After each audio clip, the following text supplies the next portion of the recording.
अर्जुन यहाँ कहाँ सुतो भने खा भाइ चिक्को हुँदै छ खाना आएको खा खा भाइ खा यस्तो खान्छु रहेछ भने पो के हो यो मैले चाहिँ तँलाई चाहिँ रेस्पेक्टै गरेँ भाइ अनुसारको चेन्ज मैले पनि गरेँ भन्न लागेकै हो उसले त गर अरे होइन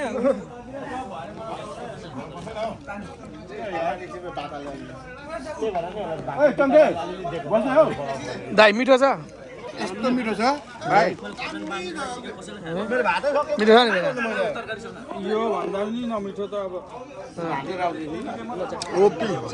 यो के हो यो के सुँगुर यो सुँगुरको आन्द्रा बुढी हो यो सुँगुरको हो खसी छैन किलन केही खाँदैन अरे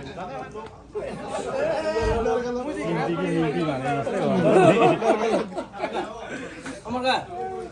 एउटा धर्म गर्नु अलिक नुन ल्याइदिनु नि ए भाइ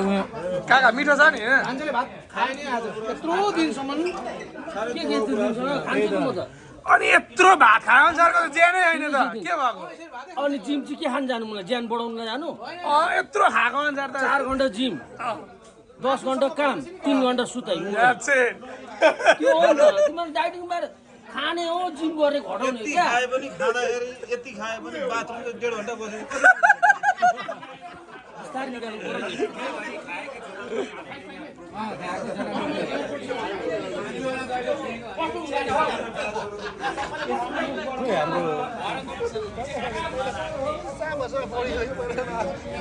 यस्तो जेन अनुसारकोले खान्छ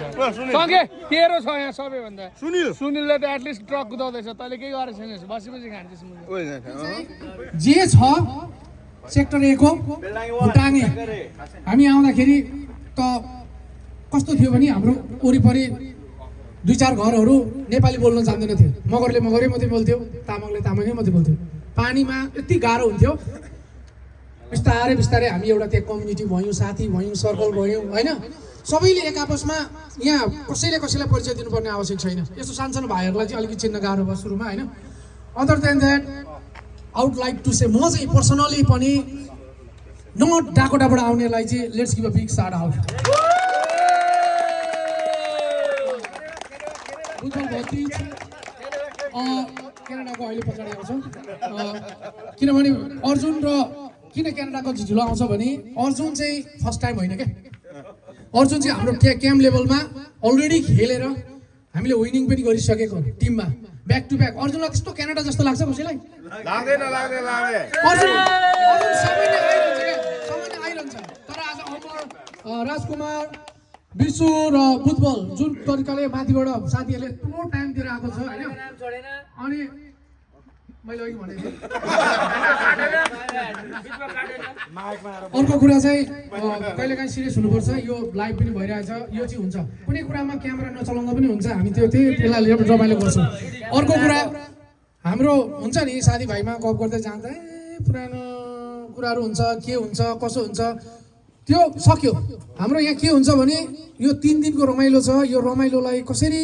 हामीले माथि बढाउने केटाकेटीले बुचाफुचीले गरेको भनेर उहाँले कति ठाउँमा त मैले देखेको छु उदाहरणहरू होइन केटाकेटीले गरेको यस्तोमा हामी जानु हुँदैन भन्ने हाम्रो कतिजनाको बुझाइ पनि छ तर त्यो बुझाइभन्दा उहाँको बुझाइ धेरै अलग देखेँ उहाँले चाहिँ यसलाई चाहिँ मजाले स्वीकारेर एकदम हामी जानुपर्छ उहाँले मलाई पनि भन्नुभयो भाइहरूले बोलाएको ठाउँमा चाहिँ हामी जसरी पनि जानुपर्छ के गरेर हुन्छ टाइम मिलाउँ जाउँ बसिदिउँ भाइहरूलाई हामी धेरै समय दिन नसके पनि केही दिन बसेर हामी आउन सक्छौँ यतिको लामो समय यो अन्तराल यस पछाडि हामीले चाहिँ बल्ल एउटा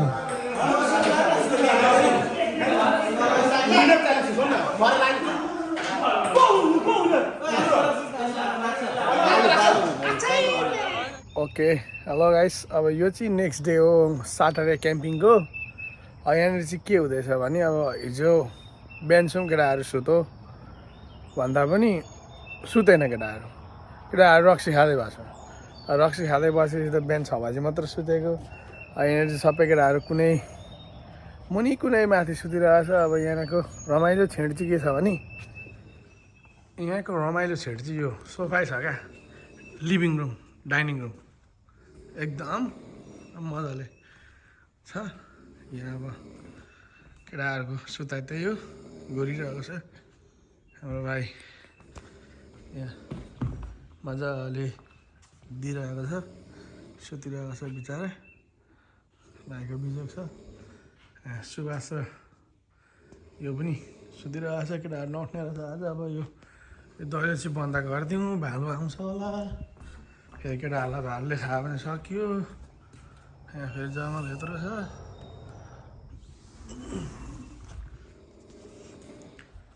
अब यो बङ्कमा सुतेको म चाहिँ यो चाहिँ एउटा ठुलो छ यो चाहिँ यहाँ झन्डै 12 कोठे जति बङ्क छ तर मेरो अब यहाँनिर चाहिँ सबै दाजुहरू हुनुहुन्छ यहाँ कटेजहरूमा छन् यहाँको पनि एकदम डाइनिङ रुम भन्दा पनि लिभिङ रुम चाहिँ एकदमै मलाई इन्सेन्ट लागेको कुरा चाहिँ युथ छ क्या यहाँ झन्डै 50-60 जना त अब हामी हराइ गयौँ अलरेडी अब हेर्नु दोस्रो कटेजको उयो डाइनिङ रुम लिभिङ रुम के हो यहाँ पनि सुताइ त ढ्यान्जाले गइरहेको छ सबैजनाको जस्तो लाग्दैछ होइन अब रातभरिको हो साह्रै सुतिरहनु भएको रहेछ यहाँ चाहिँ के हुन्छ अनि त्यो यहाँ बोलाउनु चाहिँ पाइँदैन अब यहाँ बोलाइसक्यो त कुदा खाइयो अनि बाँच्नु त पर्यो होइन जे गरे पनि बाँच्नु त पर्यो यहाँ चिया दिन्छन् दिँदैनन् त थाहा छैन अब यहाँ चिया खान पाइने हो छैन भेना पनि यसो बिहानै सुते जस्तो छ यसो कुरा बुझ्दा यहाँनिर अब डाइनिङ रुम चाहिँ यहाँ छ लिभिङ रुम चाहिँ अब यहाँको पनि त्यही हो ह्युज अब यता स्पेस त्यस्तै छ उता रुम्सहरू त्यस्तै छ यहाँनिर मैले यो चाहिँ हाम्रो मेन किचन छ आज यहाँको रमाइलो कुरा चाहिँ के छ नि यो भाइ छ यो भाइ चाहिँ एकदम डिसिप्लिन मान्छे होइन भाइ तिमी एकदम डिसिप्लिन लाग्यो क्या मलाई चाहिँ अनि किचनमा भाइले जे भयो भने भाइ तिमी कहाँ छौ अरे भाइ हेरिसफोर्ड कोलम्बस कलर भनेको पेन्सिल्भेनियामा ए पेन्सिल्भेनिया भाइ पेन्सिल भएर आइरहेको छ अब यहाँ के चाहिँ हुँदैछ त बाहिर हेरौँ न अब यहाँ एकदम रमाइलो छ यहाँनिर होइन एकदम यहाँ हाम्रो भेनासिरीहरू सब यहाँ पूर्वा सर चाहिँ अब 2-4वटा रेस्टुरेन्ट भएको मान्छे आज बिहानको खाजा खुवाउने मान्छे हाम्रो जितु काका के अरे हाम्रो बिहानको चिया हाम्रो गुड मर्निङ चाहिँ फेरि स्टार्ट भइरहेको हजुर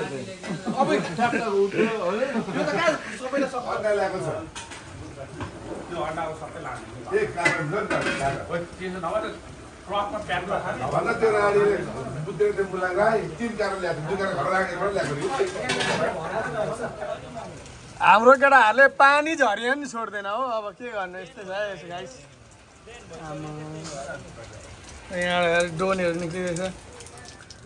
तर केटा यो चाहिँ के हो यो हटपसँग यो पनि सिद्धेको यतिको कि अझै बाँकी छ यो हटपसँग त्यति मानेन हटपसँग हाम्रो यहाँ एकदम मजा भइरहेछ एकदम अब दारू सक्यो होइन तर दारू धेरै खानुहुन्न अब खानातिर हो अहिले चाहिँ अब मसाज सेन्टर आए जस्तो भइरहेछ हटपमा एकदम के भाइलाई कस्तो छ के फिल भइरहेछ मलाई त त्यही केटीको मात्रै कमी छ अरू तँलाई भुँडी घटाउनु छ अरे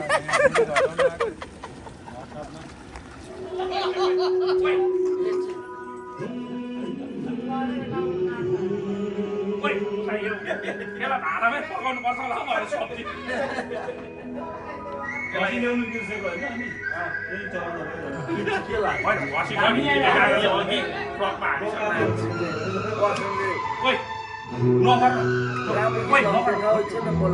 यस्तो दामी गीत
ल गाइस अब चाहिँ हाम्रो चाहिँ यहाँ फोटोसुट हुँदैछ मिलान पनि यहाँनिर छ होइन